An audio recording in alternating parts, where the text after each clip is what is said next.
अगर आपको web development और वेबसाइट डिजाइनिंग की थोड़ी भी नॉलेज है, तो आपने पीएचपी या हाइपर टेक्स्ट प्री प्रोसेसर के बारे में तो जरूर से सुना होगा।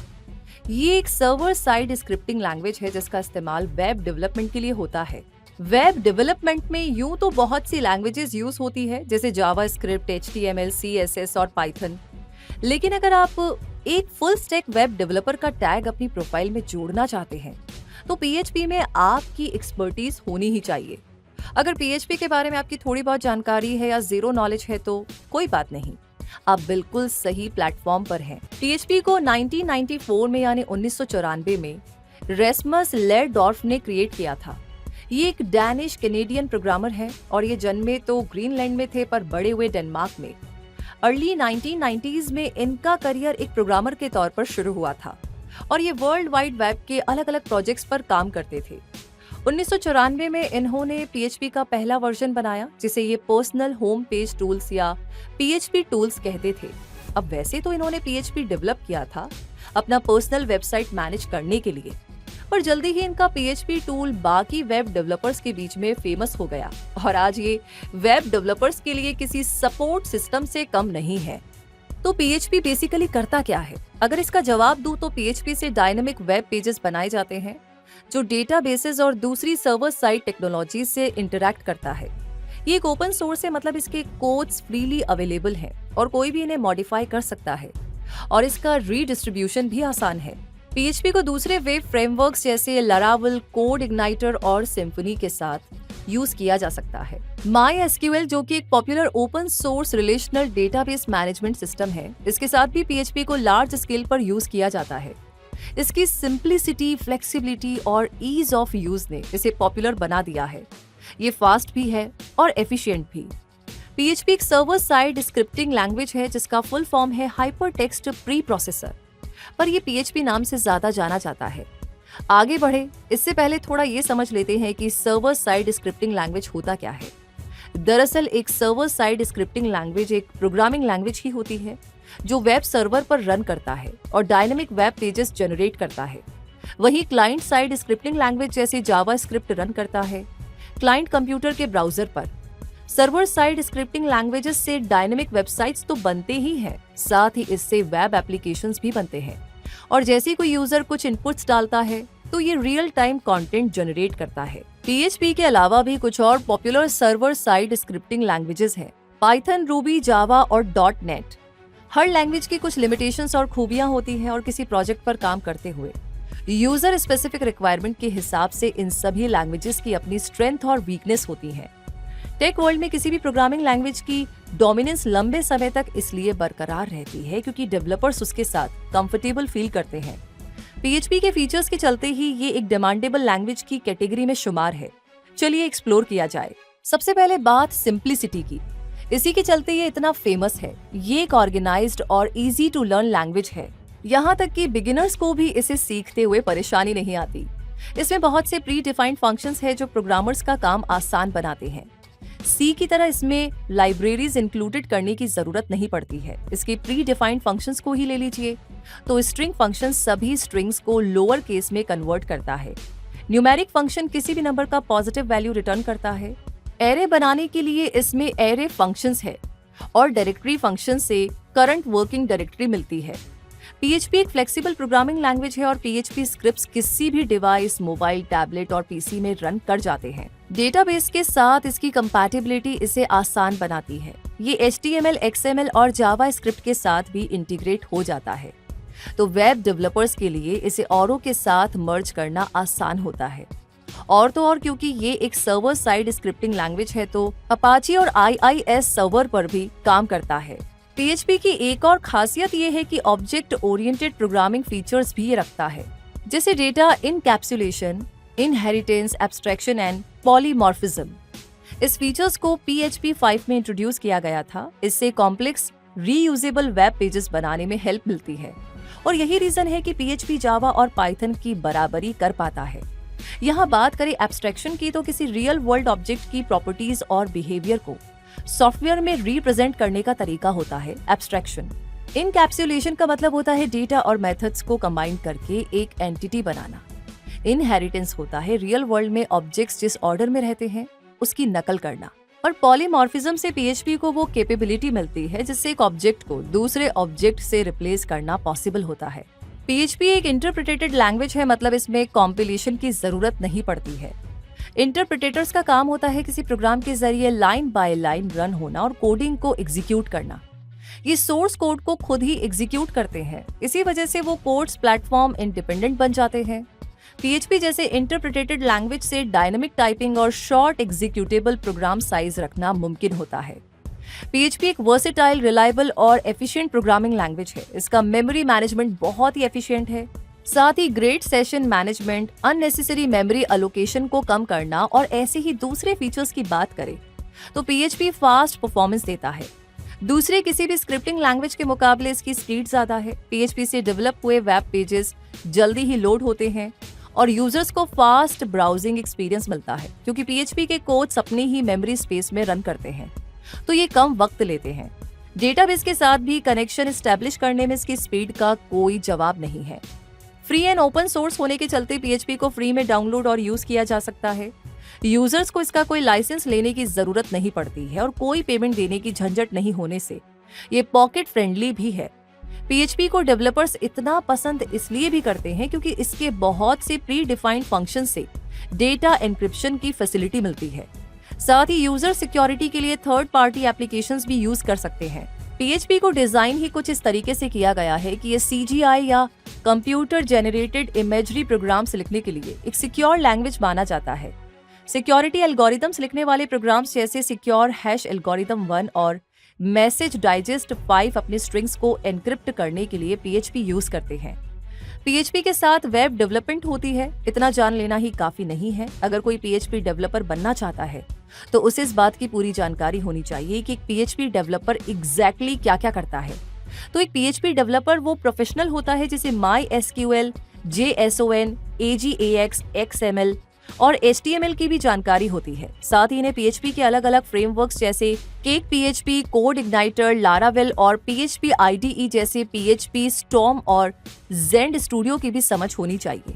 एक टिपिकल पीएचपी डेवलपर जिन रिस्पॉन्सिबिलिटीज को पूरा करता है वो है वेब ऐप बैकएंड लॉजिक को डिफाइन करना, थर्ड पार्टी वेब सर्विसेज के साथ एप्स को कनेक्ट करना, डेटाबेस की अपनी नॉलेज को यूज करके डेटा मैनिपुलेट करना, फ्रंट एंड डेवलपमेंट टीम के साथ काम करते हुए उनके काम को एप्लीकेशन में इम्प्लीमेंट करना और बैक एंड आर्किटेक्चर की डिजाइनिंग एंड डेवलपमेंट करना, उन्हें मॉडिफाई करना और वेबसाइट के बिहेवियर को ठीक रखना। डॉक्यूमेंट्री की शुरुआत से ही हमने मेंशन किया था कि पीएचपी के साथ कई सारे कंपैटिबल फ्रेमवर्क्स आते हैं जिनके होने से पीएचपी के साथ काम करना बहुत इजी हो जाता है। तो दरअसल एक फ्रेमवर्क होता क्या है, चलिए समझते हैं। फ्रेमवर्क्स के साथ पीएचपी वेब एप्लीकेशंस बनाना इजी हो जाता है। इनमें प्री पैकेज्ड मेथड्स और क्लासेस वाली लाइब्रेरीज होती हैं जो सॉफ्टवेयर डिजाइन पैटर्न्स इंप्लीमेंट करती हैं। मतलब फ्रेमवर्क्स के साथ पीएचपी HTML में ही बंद के नहीं रहा जाता, इससे टेक्स्ट और ग्राफिक फाइल्स एक्सपोर्ट होने लगती है। इनके अलावा PHP large number of databases को सपोर्ट करता है जिससे वेब कंस्ट्रक्शन प्रोसेस सिंपल बन जाता है। तो अब आपके मन में सवाल आ सकता है कि फ्रेमवर्क्स को यूज ही क्यों करना है, तो इसका जवाब भी है। दरअसल फ्रेमवर्क्स के साथ रैपिड डेवलपमेंट पॉसिबल है क्योंकि पीएचपी फ्रेमवर्क्स के साथ बिल्ट इन लाइब्रेरीज और टूल्स मिलते हैं, तो डेवलपमेंट टाइम कम हो जाता है। एग्जांपल के लिए केक पीएचपी फ्रेमवर्क को ही आप ले लीजिए, तो इसमें बैक कमांड लाइन टूल मौजूद है जो आपके एप्लीकेशन के लिए इंस्टेंटली स्केलेटन कोड जनरेट करता है। फ्रेमवर्क से चलते आपको ज्यादा कोडिंग नहीं करनी पड़ती है अपने एप्लीकेशन को डेवलप करते हुए उनका स्टैंडर्ड हाई रखने के लिए। फॉर्म वैलिडेशन, डेटा सैनिटाइजेशन और क्रिएट, रीड, अपडेट और डिलीट ऑपरेशंस की जरूरत पड़ती है। तो इन सभी फंक्शंस को लिखने के बदले जस्ट फ्रेमवर्क्स यूज कीजिए, आपका काम हो जाएगा। फ्रेमवर्क्स लाने का एक और फायदा ये होता है कि जितनी कम कोडिंग होगी आपका प्रोसेस उतना साफ सुथरा, लॉजिकल और मेंटेनेबल दिखेगा। साथ ही फ्रेमवर्क्स यूज करने से आपका ऐप और वेबसाइट ज्यादा सिक्योर रहते हैं। Cross site scripting, SQL injection attacks और क्रॉस साइट पेटिशन फॉर्जरी जैसे पीएचपी सिक्योरिटी रिस्क को कम करने के लिए पीएचपी फ्रेमवर्क्स काम आते हैं और हैकर्स आपकी साइट और एप्लीकेशन को अटैक्स नहीं कर पाते। अब दुनिया भर के वेब डेवलपर्स जिन फ्रेमवर्क्स का सबसे ज्यादा इस्तेमाल करते हैं उनसे आपकी जान पहचान भी करवा देते हैं। नाम याद रहेंगे तो जरूरत पड़ने पर आप उनको यूज कर पाएंगे। पहला फ्रेमवर्क है लारावेल। जो एक फ्री और ओपन सोर्स PHP फ्रेमवर्क की पहचान रखता है। कॉम्प्लिकेटेड प्रोजेक्ट्स बनाने के लिए ज्यादा यूज होता है। इसके मेन फीचर्स है यूजर ऑथेंटिकेशन, सेशन मैनेजमेंट और कैचिंग। फ्रेमवर्क इंडिपेंडेंट पैकेजेस सभी PHP फ्रेमवर्क्स पर काम करते हैं, पर लारावेल स्पेसिफिक पैकेजेस सिर्फ लारावेल पर ही काम करते हैं। जैसे लारावेल डीबग बार एक पॉपुलर पैकेज है जो आपके एप्लीकेशन में टूल बार को ऐड कर देता है। इससे डीबगिंग प्रोसेस आसान बनता है। लारावेल की की फीचर्स का जिक्र करें तो बैकएंड नीड्स पूरा करने के लिए स्मॉल हो या बिग प्रोजेक्ट, लारावेल एक अच्छी चॉइस है। कॉम्प्लिकेटेड प्रोग्राम्स को कस्टमाइजेशन देने में लारावेल एक यूजफुल फ्रेमवर्क है, क्योंकि इसके साथ सीमलेस डेटा ट्रांसफर पॉसिबल है। Model view and controller, architectural support, security, routing, view template engine और ऑथेंटिकेशन फैसिलिटी भी मिलती है।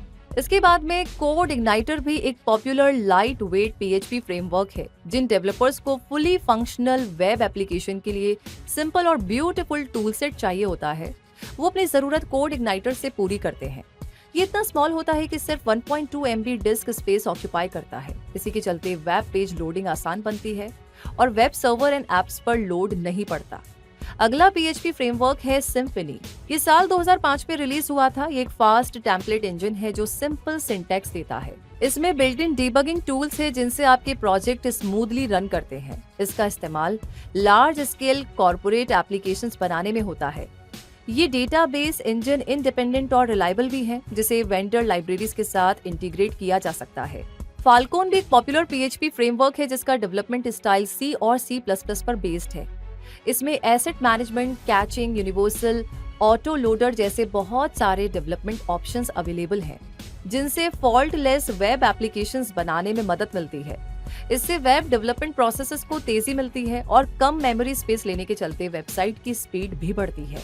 अगला फ्रेमवर्क जितना यूनिक है उसका नाम भी उतना हटके है। जी हाँ, YII ये है ये फ्रेमवर्क और ये एक कंपोनेंट बेस्ड PHP फ्रेमवर्क है जो कि कंटेम्पररी ऑनलाइन एप्स बनाता है। ये को ऑनलाइन एप्लीकेशंस बनाने के काम में लिया जाता है, इसलिए ये एक यूनिवर्सल वेब प्रोग्रामिंग फ्रेमवर्क है। अब बात करते हैं PHP डेवलपर बनते कैसे हैं। वो कौन सी बातें हैं जिनका ध्यान अगर रखा जाए तो आप PHP डेवलपर बन सकते हैं। आइए एक एक करके देखते हैं। पहला स्टेप है कि आपके पास एक रेलेवेंट डिग्री होनी चाहिए, कम से कम एक बैचलर्स डिग्री जो किसी भी स्ट्रीम से हो सकती है। लेकिन अगर आपके पास BTech in computer science, BCA, MCA या MTech की डिग्री है तो आप लंबी रेस के घोड़े साबित होंगे। लेकिन हर बार ऐसा नहीं होता कि आपकी बीटेक या रेलेवेंट डिग्री ही आपको एडवांटेज देगी। अगर आपके पास प्रूवन वर्क एक्सपीरियंस है और आपने PHP को घोल कर पी लिया है तो भी आपकी डिमांड बनी रहेगी, यानी कि काफी मेहनत की है। दूसरा स्टेप है PHP को डीपली लर्न कीजिए। इसके लिए आपको बेसिक प्रोग्रामिंग से शुरुआत करनी पड़ेगी। डेटा स्ट्रक्चर्स और एल्गोरिदम्स भी आपको सीखना होगा। और अगर आप पहले से कोई प्रोग्रामिंग या वेब डेवलपमेंट लैंग्वेज सीख चुके हैं तो PHP में थोड़ी आसानी होगी। अगर आप सीधे PHP से शुरुआत कर रहे हैं तो books and e books, online courses and tutorials, offline classes, YouTube videos, blogs and website से भी PHP सीख सकते हैं। PHP सीखने के लिए कौन से प्लेटफॉर्म सबसे बेस्ट है इसका भी जिक्र होगा, पर अभी कुछ और स्टेप्स देख लेते हैं। तीसरा स्टेप है PHP प्रोजेक्ट्स पर काम कीजिए। एक बार सीखना कंप्लीट हो जाए, मतलब इतनी नॉलेज हो जाए कि आप PHP प्रोजेक्ट्स पर काम कर सकते हैं, तो आपकी लर्निंग और बेहतर होगी, क्योंकि थ्योरी में सीखी गई चीजों की समझ प्रैक्टिकल से ही बढ़ती है। PHP प्रोजेक्ट्स को बेसिक, इंटरमीडिएट और एडवांस्ड में कैटेगराइज्ड किया जाता है। बेसिक PHP प्रोजेक्ट्स के लिए अगर आपका फंडामेंटल PHP नॉलेज क्लियर है तो काम चल जाता है। इंटरमीडिएट लेवल के PHP प्रोजेक्ट्स के लिए MySQL और jQuery की जानकारी हेल्प करती है। अब अगर एडवांस्ड प्रोजेक्ट्स को ही ले तो इसके लिए PHP रिलेटेड टेक्नोलॉजीज की समझ, एनालिटिकल और प्रॉब्लम सॉल्विंग स्किल्स भी चाहिए होती हैं। स्टेप नंबर 4 है सर्टिफिकेशन लीजिए। बहुत से PHP सर्टिफिकेशन प्रोग्राम्स अवेलेबल हैं जो ऑनलाइन लर्निंग इंस्टीट्यूशंस ऑफर करते हैं, लाइक यूडेमी और कोर्सेरा। इन सर्टिफिकेट से PHP को लेकर आपकी नॉलेज वेरीफाई हो जाएगी और आपको करियर में फायदा होगा। अब जबकि आपने PHP सीख लिया, प्रोजेक्ट्स पर काम करने का एक्सपीरियंस हासिल कर लिया, सर्टिफाइड हो गए, तो अगला स्टेप आता है PHP डेवलपर का इंटरव्यू दीजिए और प्रोफेशनल एक्सपीरियंस हासिल कीजिए। इंटरव्यू के बाद अगर PHP डेवलपर ट्रेनी का रोल मिल गया तो आपके लिए PHP डेवलपर बनने का रास्ता आसान हो जाएगा। टेक वर्ल्ड में सबसे ज्यादा फायदा हैंड्स ऑन एक्सपीरियंस लेने से होता है, क्योंकि सॉफ्टवेयर हो या सर्वर, प्रोग्रामिंग लैंग्वेज हो या डेटाबेस मैनेजमेंट, बड़ी जल्दी इनके वर्जन्स अपडेट होते रहते हैं। इसलिए आप जितनी जल्दी प्रैक्टिकली इन्वॉल्व होंगे उतनी जल्दी आपका कॉन्सेप्ट क्लियर होगा और एडवांस्ड होती टेक्नोलॉजी के साथ आप तालमेल बिठा पाएंगे। तो चलिए देखते हैं पीएचपी सीखने के बाद आप कौन-कौन से प्रोजेक्ट्स पर काम कर सकते हैं या खुद भी डेवलप कर सकते हैं। आप स्टूडेंट्स के लिए एक चैट बोट डेवलप कर सकते हैं। पीएचपी प्रोजेक्ट से बने इस तरह के चैट बोट यूजर्स के मैसेजेस को एनालाइज करते हैं और उनके क्वेश्चंस का रिप्लाई देते हैं। आप किसी स्कूल या कॉलेज के लिए ऐसे वेब ऐप बना सकते हैं जिससे स्टूडेंट्स की क्वेरी हैंडलिंग आसान बन जाएगी। ऐसे चैटबॉट्स में आर्टिफिशियल इंटेलिजेंस का भी इस्तेमाल होता है जो अप्रोप्रिएट रिस्पॉन्स जनरेट करते हैं। चैटबॉट को सक्सेसफुल बनाने के लिए आपके पास सफिशिएंट पीएचपी यूजर इंटरफेस और आर्टिफिशियल इंटेलिजेंस की जानकारी होनी चाहिए। चैटबॉट के अलावा आप डॉक्टर्स के लिए पोर्टल्स भी डेवलप कर सकते हैं। इस तरह के पोर्टल्स पर ढेर सारे पेशेंट्स और डॉक्टर्स आपस में इंटरैक्ट कर पाएंगे। इस पोर्टल के जरिए पेशेंट्स डॉक्टर के साथ अपॉइंटमेंट शेड्यूल कर पाएंगे और डॉक्टर्स की अवेलेबिलिटी उन्हें पता चलेगी। इससे वाइस वर्सा डॉक्टर और मरीज दोनों को फायदा होगा। साथ ही इस तरह के पोर्टल्स पर पेशेंट्स का मेडिकल रिकॉर्ड मेंटेन करने की फैसिलिटी पोर्टल को ज्यादा पॉपुलर और यूजफुल बनाएगी। जब आप ऑनलाइन शॉपिंग साइट्स पर जाते हैं तो आपको अलग अलग रिकमेंडेशंस मिलते हैं। इस तरह का रिकमेंडेशन सिस्टम भी आप बना सकते हैं। जैसे किसी ऑनलाइन क्लोथिंग स्टोर को ही आप ले लीजिए, उनके पास हजारों कस्टमर्स का डेटा होता है। उसे इस तरह के रिकमेंडेशन सिस्टम फिल्टर करते हैं और कस्टमर्स को रिलेटेड प्रोडक्ट सजेस्ट करते हैं। वैसे अमेज़न इसी तरह के सिस्टम से अपने लाखों यूजर्स तक अपने प्रोडक्ट्स को पहुंचाता है। पीएचपी इस तरह के सिस्टम बनाने में काफी यूज होता है। तो जब भी आप कोई ऑनलाइन सर्विस लेते हैं जैसे cab ride, online food order या शॉपिंग या व्हाट्सएप कॉल करते हैं तो आपके ऐप पर रेटिंग रिक्वेस्ट आती है, प्लीज रेट द ऐप। आपका मन हुआ तो आप करते हैं या इग्नोर कर देते हैं। तो इस तरह के कस्टमर रिव्यू सर्विसेज भी पीएचपी से बनाए जाते हैं। ऐसे सूटेबल सॉल्यूशन से यूजर एक्सपीरियंस इंप्रूव होता है और at the same time company को अपने कस्टमर्स तक बेहतर सर्विस पहुंचाने में आसानी होती है। ऐसे सिस्टम डेवलप होते कैसे हैं, इसके सोर्स कोड इंटरनेट पर अवेलेबल भी होते हैं, तो उनसे आपकी समझ अच्छी होगी और आप कस्टमाइजेशन भी कर पाएंगे। तो ये तो हो गए कुछ सिंपल एप्लीकेशन एंड सर्विसेज, लेकिन इनके अलावा online voting system, online blood bank, social networking website, online shopping project और ई कॉमर्स वेबसाइट जैसे कॉम्प्लिकेटेड वेब एप्लीकेशंस भी बनाए जा सकते हैं। जैसे अगर ऑनलाइन वोटिंग सिस्टम की बात करें तो log in, manage administrators, manage candidates, manage positions, check poll results, update password, update profile और लॉग आउट जैसे फीचर्स डेवलप करने पड़ते हैं। थोड़ी देर पहले हमने कहा था कि आपको बताएंगे कि आप कहां से पीएचपी सीख सकते हैं। तो चलिए अब उसी की बारी है। अगर आप उन लोगों में से हैं जो ज्ञान बटोरने के लिए पैसे खर्च करना ज्यादा पसंद नहीं करते हैं तो आप फ्री में भी पीएचपी सीख सकते हैं। इसके लिए पीएचपी के क्रिएटर्स ऑफिशियल डॉक्यूमेंटेशन प्रोवाइड करते हैं जहां से आप सीख सकते हैं कि पीएचपी को इंस्टॉल कैसे किया जाता है और बेसिक सिंटेक्स भी आपको मालूम चल जाएगा। अगला पीएचपी सीखने वाला प्लेटफॉर्म है W3 स्कूल्स पीएचपी ट्यूटोरियल। इसके गाइड्स बहुत ही सिंपल और इजी टू फॉलो होते हैं।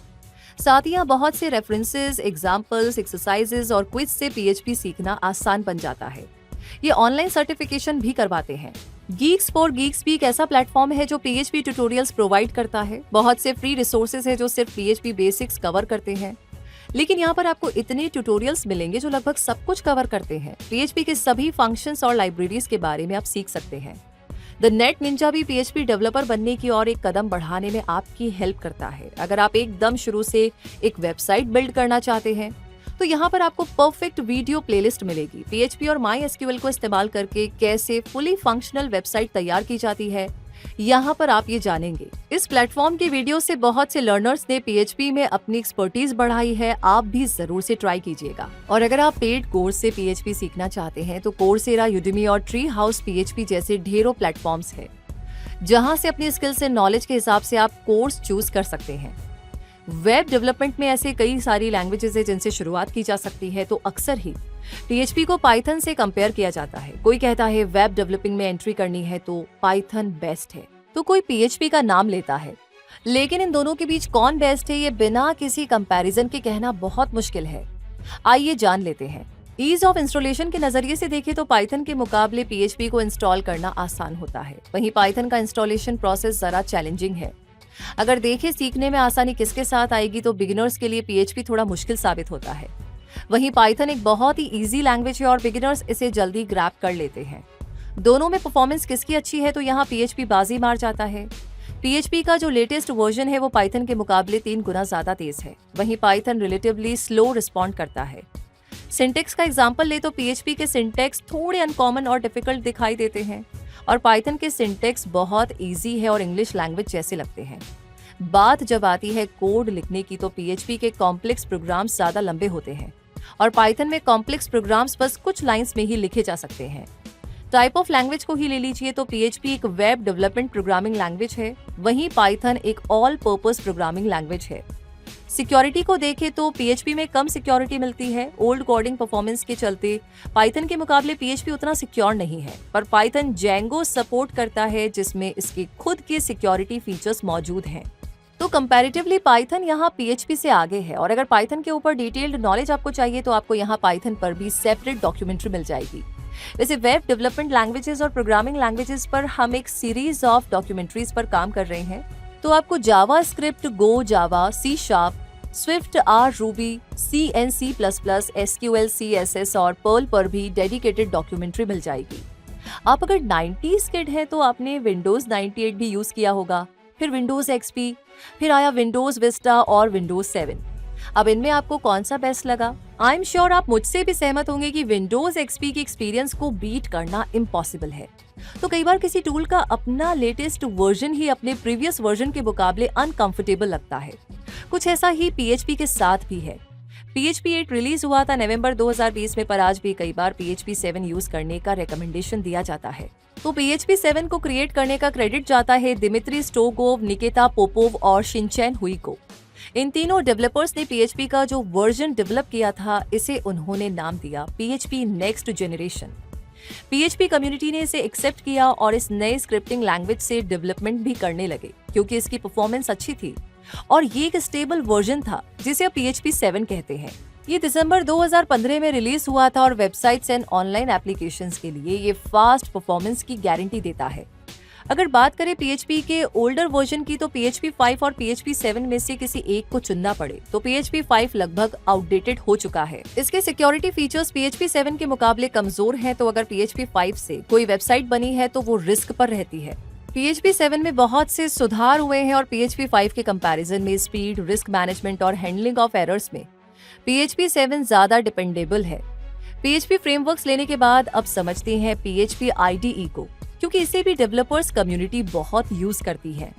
तो IDE का मतलब है इंटीग्रेटेड डेवलपमेंट एनवायरनमेंट्स, जो सॉफ्टवेयर प्लेटफॉर्म है और इनसे प्रोग्रामर्स और डेवलपर्स को सॉफ्टवेयर डेवलपमेंट के काम में कॉम्प्रिहेंसिव सेट ऑफ टूल्स मिलते हैं। PHP IDEs को नए सॉफ्टवेयर, एप्लीकेशंस, वेब पेजेस और सर्विसेज डिलीवर करने के लिए यूज किया जाता है।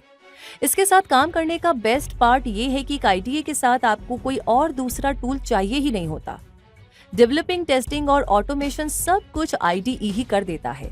तो कुछ बेस्ट ऑफ IDE देख लेते हैं, क्योंकि अगर कोई डेवलपर इन्हें खुद ढूंढने निकले तो थोड़ी मुश्किल जरूर आएगी।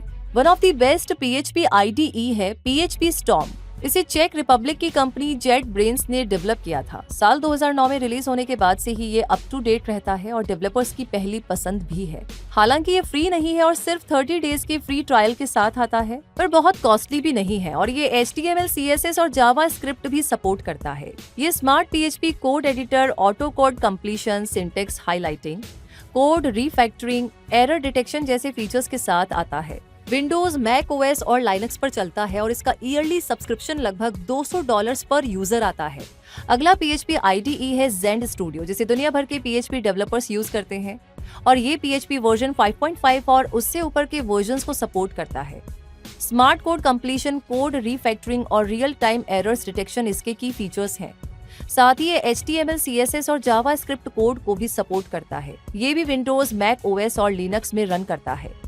तीसरा PHP IDE है Kombodo, जो PHP जैसे डायनामिक्स प्रोग्रामिंग लैंग्वेजेस के लिए बहुत ही अच्छा है। इसे C++, JavaScript, CSS, Python, Perl और XUL जैसे कई सारे प्रोग्रामिंग लैंग्वेजेस में लिखा गया है। PHP में डेवलप हो रहे प्रोजेक्ट्स के लिए ये कोड लिखने से लेकर एरर टेस्टिंग तक के सारे काम कर सकता है। इसका सोर्स कोड एडिटर कई सारे फीचर्स के साथ आता है, जैसे auto code completion, syntax highlighting, code folding और मल्टी विंडो एडिटिंग। चौथा PHP IDE है NetBeans, जो एक पॉपुलर जावा IDE है और ये एक open source free to use IDE है। भले ही ये जावा से डेवलप हुआ है, पर PHP को सपोर्ट करता है। इसे सन माइक्रोसिस्टम्स ने डेवलप किया था और इसे ओरेकल कॉर्पोरेशन ने 2010 में खरीद लिया था। ड्रैकुला LAF इजी पीएमडी और जीआईटी टूलबार जैसे प्लगइन्स लगा करके इसकी फंक्शनैलिटी को बढ़ाया जा सकता है। अब सबसे बड़ा सवाल, अगर आप आईटी इंडस्ट्री में है तो इसकी चकाचौंध और स्ट्रगल के साथ सब वाकिफ होते हैं। अगर आपसे कोई पूछ ले कि कितना कमाते हो, तो आपको एक पीएचपी डेवलपर की सैलरी भी पता होनी चाहिए। तभी तो आपको एक डेवलपर बनने का अल्टीमेट मोटिवेशन मिलेगा। तो एक पीएचपी डेवलपर की सैलरी जिन फैक्टर्स पर डिपेंड करती है वो है qualifications, talents, technological knowledge, experience और सर्टिफिकेशंस। इनसे आपको कॉम्पिटिटिव एडवांटेज मिलता है। एक एंट्री लेवल पीएचपी डेवलपर जिसके पास 1 साल या उससे कम का एक्सपीरियंस है, उसे ईयरली 2.5 से 3 लाख का पैकेज ऑफर हो जाता है। 1 से 4 साल का एक्सपीरियंस रखने वाले डेवलपर को 3 से 5 लाख के बीच, 5 से 9 साल का एक्सपीरियंस अगर आपके पास है तो ईयरली 5 लाख रुपए के ऊपर की सैलरी मिल सकती है। और आपको काम करते हुए 10 साल से ज्यादा हो चुके हैं तो 8 से 10 लाख का पैकेज बड़ी आसानी से मिल जाता है। लोकेशन, कंपनी और एक्सपीरियंस के लिहाज से सैलरी कम और ज्यादा भी हो सकती है। अगर आप एक पीएचपी डेवलपर है और आप MySQL, HTML5, जावास्क्रिप्ट और सिंक्रोनस जावास्क्रिप्ट, XML और jQuery के जानकार हैं, तो ज्यादा चांसेस है कि आपकी सैलरी बढ़ सकती है और ज्यादा मौके भी आपको मिल सकते हैं। पीएचपी डेवलपर का जॉब इंटरव्यू देने की सोच रहे हैं तो पीएचपी लैंग्वेज की deep knowledge, frameworks, common development problems की समझ, web and rest API, databases, data structures and algorithms, DEV, OPS और सॉफ्ट स्किल्स आपको अच्छी जॉब लैंडिंग दे सकते हैं। अब एज अ फ्रेशर अगर आप पीएचपी डेवलपर का इंटरव्यू देने जा रहे हैं तो क्या कुछ कॉमन सवाल आपसे पूछे जा सकते हैं। वो है पीएचपी के वेरिएबल्स एंड कॉन्स्टेंट्स में क्या अंतर है। तो जवाब होगा, एग्जीक्यूशन के दौरान वेरिएबल के वैल्यूज बदल सकते हैं पर कांस्टेंट का वैल्यू नहीं बदलता है। पीएचपी में सेशन क्या होता है, तो आंसर है पीएचपी सेशन इंफॉर्मेशन स्टोर करने का एक तरीका है जिसमें इंफॉर्मेशन को वेबसाइट के मल्टीपल पेजेस में यूज किया जाता है।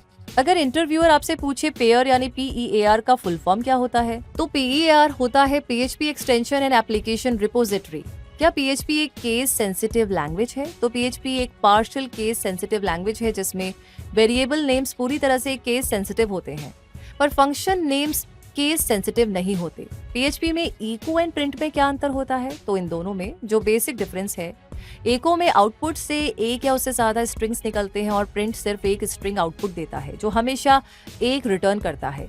HTML और पीएचपी में बेसिक डिफरेंस क्या है, इसे भी समझ लेते हैं। पीएचपी एक सर्वर साइड लैंग्वेज है, वहीं HTML एक क्लाइंट साइड लैंग्वेज है। इसलिए पीएचपी एग्जीक्यूट होता है सर्वर में और as a result strings, objects और एरेज मिलते हैं और उन वैल्यूज को वेब पेज पर डिस्प्ले करता है HTML। HTML पर आपको एक डेडिकेटेड डॉक्यूमेंट्री मिल जाएगी, आप उसे देख सकते हैं। तो wishing you all the best. उम्मीद है कि पीएचपी की ये डॉक्यूमेंट्री आपको वो सभी जरूरी नॉलेज दे पाई होगी जिसकी आपको तलाश थी। प्रोग्रामिंग लैंग्वेजेस पर आपको सीरीज ऑफ डॉक्यूमेंट्रीज मिल जाएगी। जल्दी ही आपको JavaScript, go, Java, C#, Swift, R, Ruby, C and C++, SQL और पर्ल पर भी डेडिकेटेड डॉक्यूमेंट्री मिल जाएगी। पूरी टीम शिद्दत से काम कर रही है ताकि टेक वर्ल्ड का कोई भी चैप्टर छूट ना जाए। अपना प्यार और सपोर्ट बनाए रखिए। आपके फ्रेंड सर्कल में भी लोग इसे देखकर अपनी नॉलेज लाइब्रेरी इंप्रूव करें।